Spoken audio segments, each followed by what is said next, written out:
Welcome back to more MyNBA. My name is Brendan Plays. We are the Atlanta Hawks. We're playing the Phoenix Suns, and this should be a good one. Chris Paul, a part of the Suns now, up against our young team of the Atlanta Hawks, and we've been doing pretty decent so far to start the season.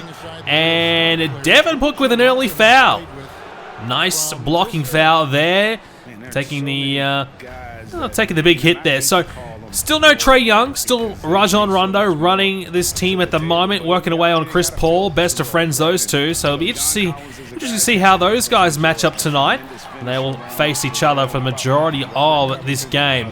So looking forward to seeing how that one plays out. At the moment, Capella's matched up against Chris Paul, and Jay Crowder looking to try and open up the Suns here tonight.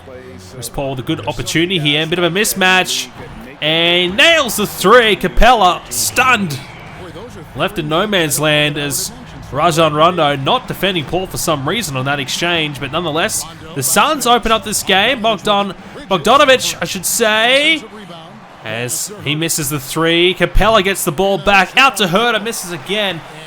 Yeah, so the three-point shot's been a major focus for our season so far. It hasn't quite worked out as well as perhaps we would have liked at times. Obviously, not having Trae Young, he's clearly your best scorer in this team by a mile. So our three-point scoring has been a little bit lackluster. Both teams struggling to start off here so far tonight. Capella with a couple of early rebounds. He's looking to run the point himself. Out to Collins. Out to Bogdanovic again. We're trying to figure out what our best rotations are. Obviously, there's a mistake there as a turnover. I still feel as though some of the bench players might be worth giving more opportunities to. We don't have any great sharpshooters off the bench, I suppose you could say. But, DeAndre Hunter looking to try to figure out where he kind of fits into this team, how many minutes that he should be playing. And likewise with Okongwu as well. So far, he's been up and down for us, and I'd like to try and fit him into the rotations a little bit more if possible, but his performances haven't quite warranted yet. Bogdanovic with the first three-pointer of the game for the Hawks. The Suns fire back, 11 plays 6, about halfway through the first quarter. So, the other guys like Cam Reddish as well hasn't been that great for us. I've been trying to give him more minutes, but we're nearly at the point with Reddish where I'm nearly at the point where I'm not going to give him any minutes at all. He's got a few minutes at the moment. He hasn't quite produced too much just yet. So, nice steal there by Collins. Out to Herter, and he nails the three. Herter's certainly playing himself into maybe a starting role for this team as well. He's been excellent off the bench. And he also simulates really well. So, the middle period of the game that we're not playing, we simulate through. He definitely racks up the points as Chris Dunn. He's got 4 points now as we skip ahead 2 minutes to go into the first quarter. And Chris Dunn, love having him in this team because he has the ability to get so many steals for us. And that creates a lot more opportunities. So, we've got the point guard position well wrapped up because Trae Young's still to come.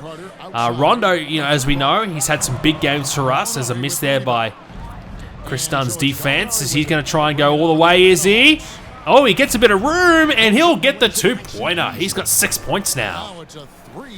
And, Chris Dunn's probably a guy, you wouldn't expect to get too many minutes from this team, but he's got some great defensive ability with his ability to find a steal and also defend the perimeter. There he is. He's got a steal there. Chris Dunn.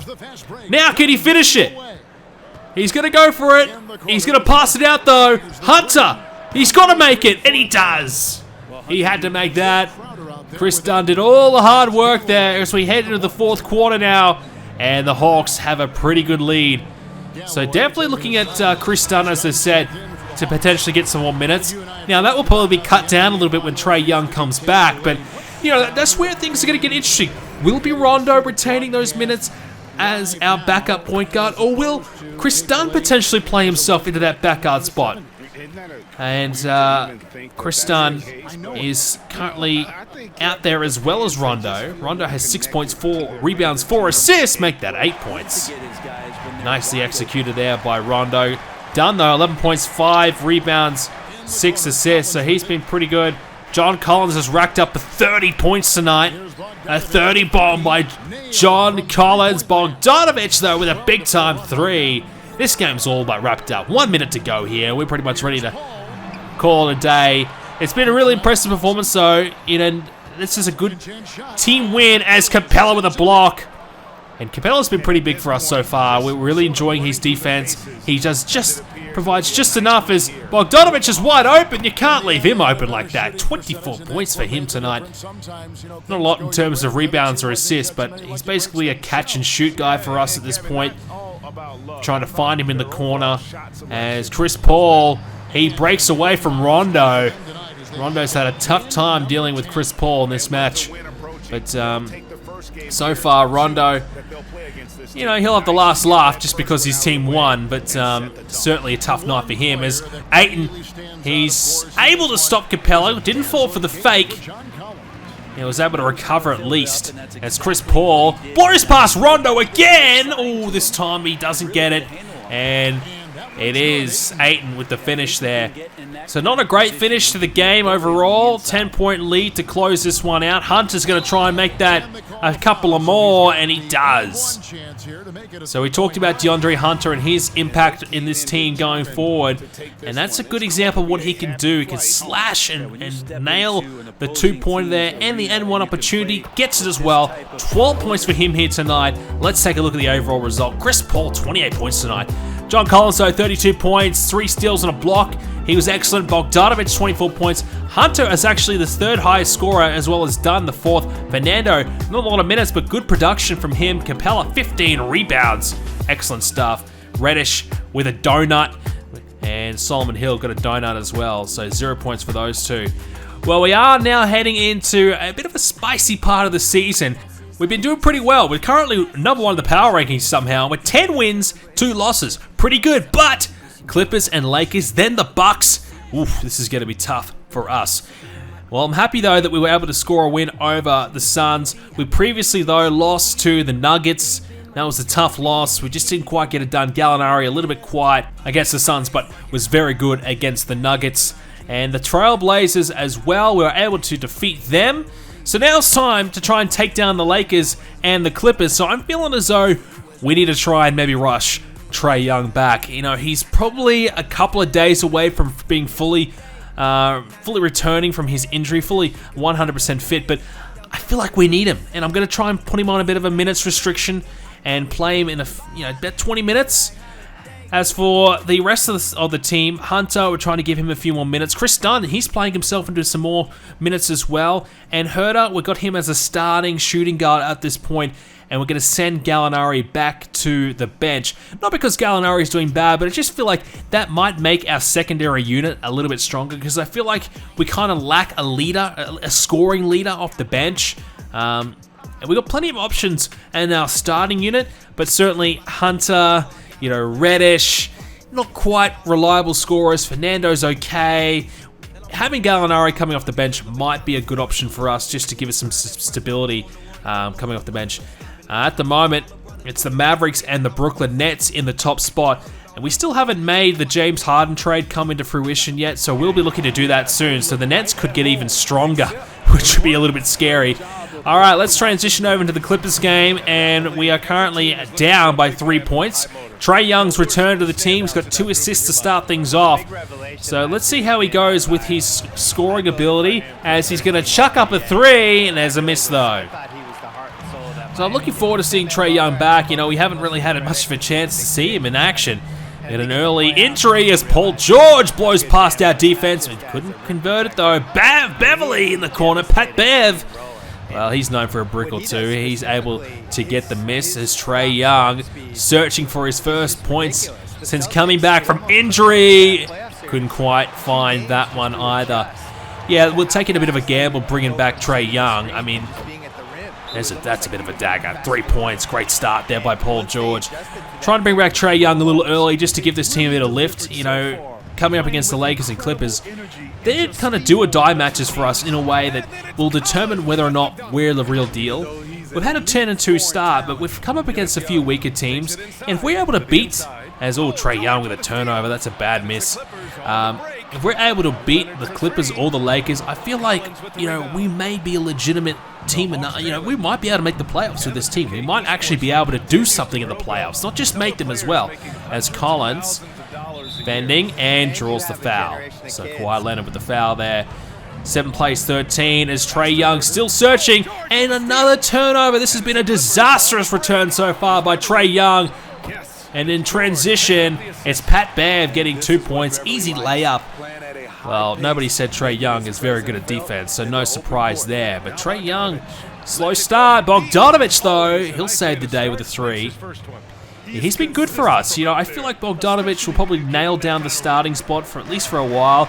And maybe we could switch between Gallinari and Bogdanovic off the bench. One of those guys may come off the bench and be that leader of the second unit, and the other one will stay in the starting lineup. As Collins with a nice rebound. And he passes it down. Bogdanovic thought about it. Collins, though, he's wide open, and he'll get the 3-pointer. 5 points now for Collins. And a minute to go in the first quarter. Down by 2. Trae Young still searching for his first points in his return, and there it is. You see, just hobbling a little bit on that ankle. So Trae Young, 1 from 5 to start, but there is his first 3 points back, and oh, that's easy. That's too easy for Paul George. So good to see Trae Young back, and hopefully he doesn't aggravate that injury. That's the worry, the scary part. But what we're really going to try and play him as is just maybe a catch and shoot guy. Don't try and, you know, do too much in terms of running the ball up. Hunter almost got a steal. And Fernando with some nice defense. Trae Young with a rebound.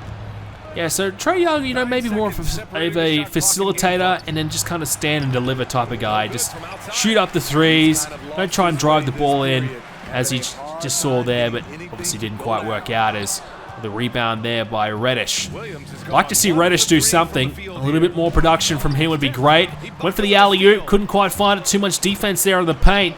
As Paul George draws the foul. That's a bad one. Just before the end of the quarter. In the bonus as well. A couple of easy points as Paul George has got 17 points already. Ooh, we might need to try and put some defense on him as he misses the second free throw. Thank goodness for that. But geez, he's been good so far, Paul George. Not like Playoff P or George Paul. The real deal has come back out. Of course he has. It's regular season. Of course Paul George is going to play well. As Chris Dunn, he's on the court here in the fourth quarter, and he gets the steal. But the bad news is we're down by about 30. Yikes. Yeah. So we can celebrate that play, and that's really about it because we are getting flogged. So we had a good first quarter, we simulated the rest, and now we find ourselves down by 29, and this team is going to take its 3rd L of the season. Gallinari going to jack up a 3, forget about it, not happening. 20 seconds to go, oh, it got worse. 140 to 95, oh God. Well, you know, we tried to see if we're the real deal, and I don't think we are, as somehow Kawhi made that shot. That's just not fair. 95, 142. Can someone get some points and make this a little bit less embarrassing? Here comes Reddish. There goes Reddish and another miss. Well, yep, 142 plays 95. Paul George embarrassed us tonight. He put up 40 points, 15 from 20. Wow, that is good. Trae Young, 17 points in his return. That's pretty good. Not great shooting percentage, but that's to be expected. Everybody else was pretty quiet tonight, actually. Hunter got 9, Dunn 9, Okongwu 4, Reddish got 2. Not much from those guys there. Not much else to say about that one, guys. Thanks for watching. We'll be back again soon for more episodes. Leave a like and subscribe. See you next time.